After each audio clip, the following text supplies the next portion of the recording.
Hello comic book fans, here's Earl Grey today with my top 10 science fiction comics from 2014.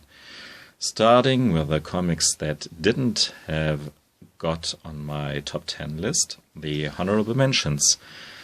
Starting with Six Gun Gorilla, more on the silly side of things, sort of science fiction, western, epic.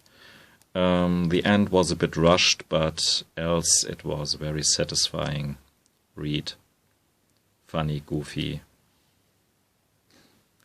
Great stuff. Even sillier, though, is Prison Pit, drawn and thought out by Johnny Ryan. Can't really say it was written by him because there's no actually story in it. Book 5. It's about monsters, aliens, robots fighting and beating the crap out of each other on this alien prison planet. Violent, goofy, over the top, hilarious, not for children. Fun stuff.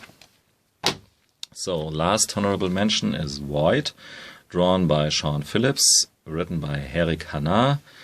Tries to encapsulate this nightmarish atmosphere that you know from 2001 Space Odyssey, but it doesn't achieve this this high level of storytelling. First and foremost because the main surprise at the end is really not that surprise. You can guess it right very early in the story, I think. But the art of Sean Phillips is alone worth this book and makes it a satisfying, very satisfying read.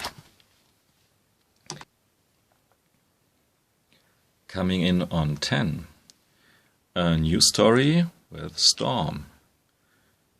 It's in the German edition, it's number 28, The Race from Opal, a European album format. A joy that they are continuing this story after the death from Don Lawrence some years ago. And actually, in the meantime, they are getting pretty good at it.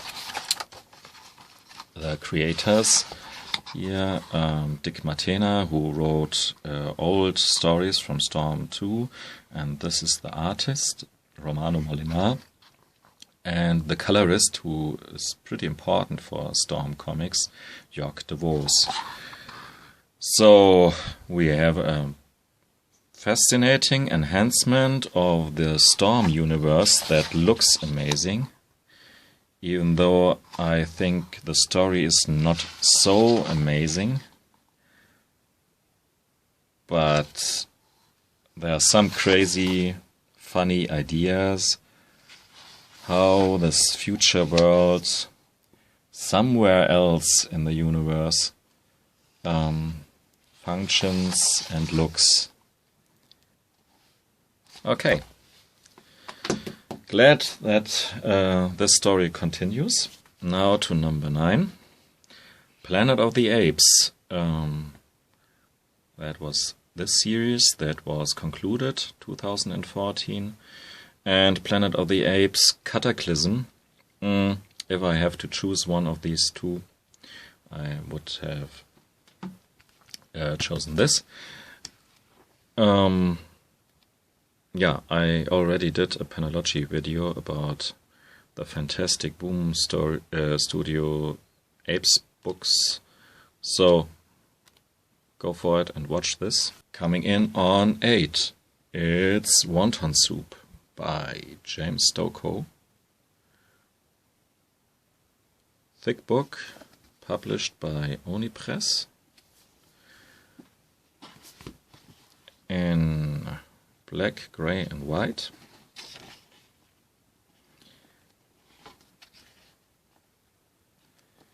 It's a space opera about two guys in their spaceship. One of them is a genuine cook who looks for ingredients for his very special meals.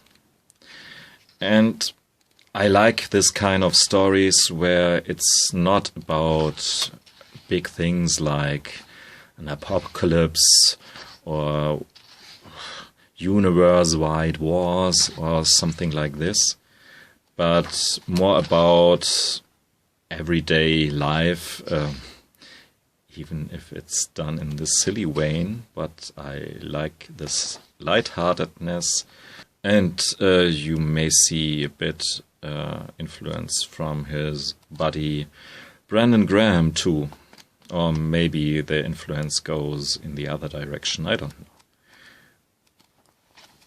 Fun book. So, on 7 we have The Wake, written by Scott Snyder, drawn by Sean Murphy. In the first half it's more a horror book with these people encaged in a submarine, attacked by these archaic monsters. But in the second half we see that there's more epic scale to it, with roots in the past but ramifications in the future. And so I think overall it's more a science fiction book than anything. Unfortunately, especially in this second half, it gets a bit muddled. I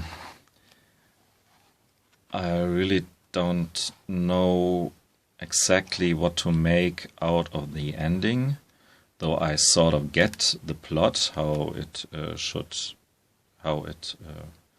was intended, I think, but it doesn't satisfy me.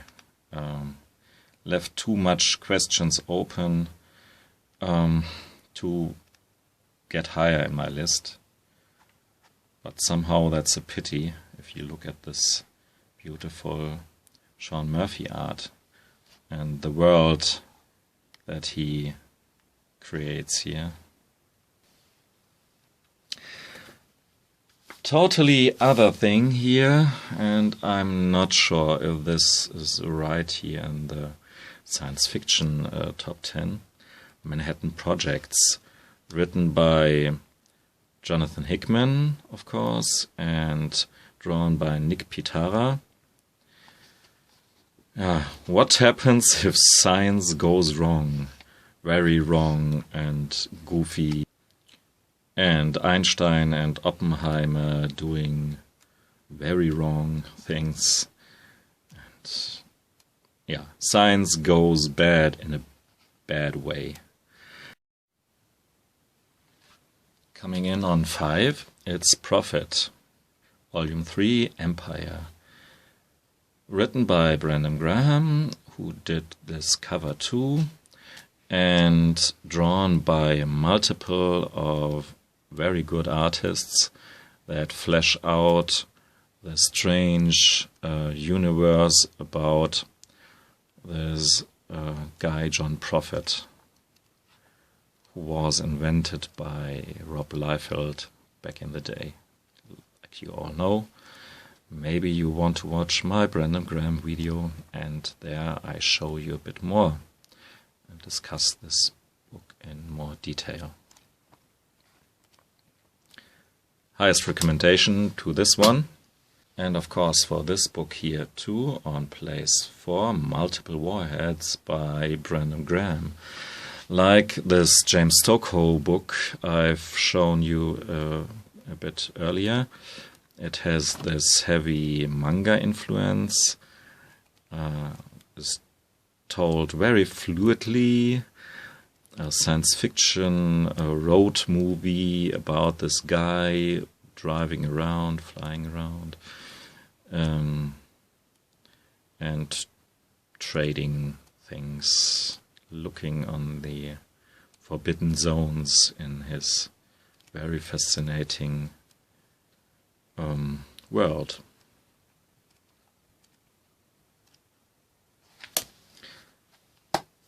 Next recommendation. The science fiction books in 2014 were really strong. So the best 3 books, science fiction-wise, in 2014 made it on everyone's list, I think. Maybe. So, starting with 3, Lazarus, drawn by Michael Lark, written by Greg Rucka, colors by Santi Arcas. It's about a future world where few families have taken over the world and the ramifications of this.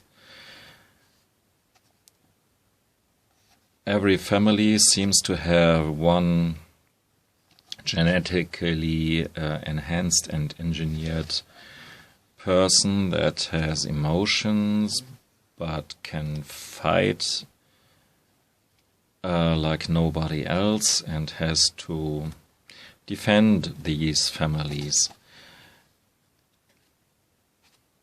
It's absolutely amazing how much the creators have thought about every tiny detail, like how the advertisements will look in the future, or the displays, or the computers, or the flags and symbols of these families, and so on and so on. Hence this quite big and very fun bonus section, although fun is the wrong word in this in the regard of the story. But it's a very political comic, and if I could do a separate list with political comics about political issues, this will be my number 1. Now to the second best science fiction book, in my opinion, from 2014. And I apologize in advance that Saga didn't make it to the top of my list, because Saga is my silver medal. This fine book here that contains the first 3 trades from this epic saga, written by Brian K. Vaughan and drawn by Fiona Staples. Even though it plays in these war times in the future, it focuses more on the personal things, personal stories, characterizations of the characters, and the characterizations of the characters. Wow. Yes, but you may know what I mean with this. It's not so epic in scale, wonderful to look at. It's not so epic in scale that you get lost in world battles that you can't feel anymore because you don't know who's in these fights. Fantastic, fantastic, fantastic. But who can beat this tone? I give you 3 seconds to think about what came out in 2014. 1, 2, 3. The answer is a heavy book. Fear Agent Volume 2. Yeah. This book just It's easy said, but it's so true here. It blew me away. It simply blew me away. What Rick Remender did here, together with his artists, Tony Moore and so on, is simply and literally not out of this world. It's a science fiction comic that is also a crime comic and also a romantic saga, and Western, has Western elements, and it's all over the place. What I really did like about this story, that it always keeps the focus on the main storyline, even though it plays on multiple levels with time travel galore and stuff like this. It never leaves the greater picture out of focus and lands on the point on these last pages that were simply heartbreaking for me.